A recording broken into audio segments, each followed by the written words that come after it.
হচ্ছে হলুদটা দিয়ে দিলাম 1 চামচ, হলুদটা একটু কম আছে, পরে আবার হলুদটা দেব। 1 চামচ জিরের গুঁড়ো দিলাম,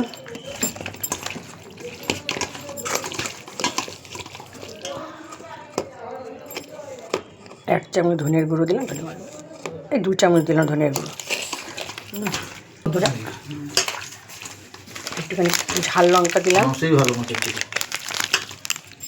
ঝাল লঙ্কা দিলাম, একটু কালার লঙ্কা দিলাম। এই দেখো বন্ধুরা, আজকে মাংসটা রান্না হবে। আর একটুখানি তেল দিলাম। এই যে মাংসটা মেরিনেট করা হচ্ছে। আজকে আমাদের মুরগির মাংস রান্না হবে।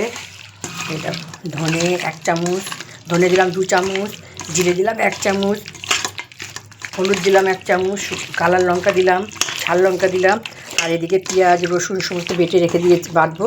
সব কাটা হয়ে গেছে বন্ধুরা।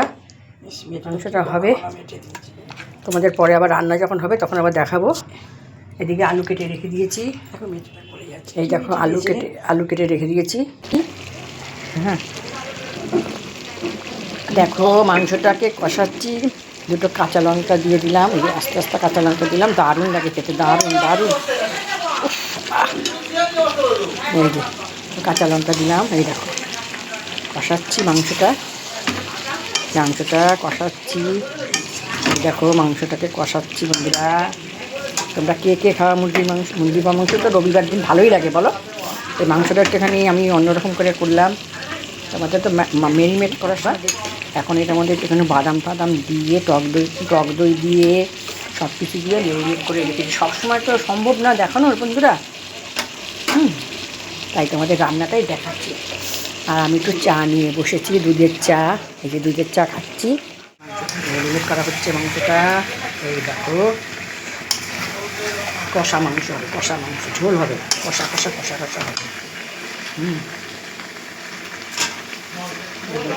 এদিকে ডালটা বসিয়ে দিয়েছি। ডালটা একটু গরম করছি। বন্ধুরা তোমরা আমাদের লাইক কমেন্ট শেয়ার করে দিও বন্ধুরা। এই আমার রান্না হচ্ছে কষা মাংস হচ্ছে বন্ধুরা। কষা মাংস সব সিদ্ধ হয়ে গেছে। সেটা তোমরা বলতে পারো তো, সিদ্ধ হয়ে গেছে মাংস। কষা মাংস হবে বন্ধুরা।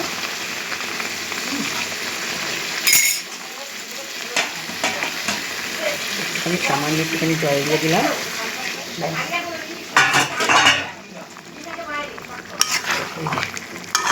এই দেখো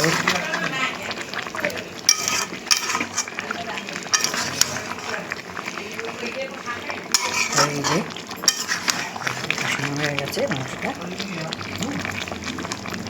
কী করছো কী আর করবো, এই মাংস কষাচ্ছি। তাই যদি চা খাচ্ছি, মাংসটা কষালাম।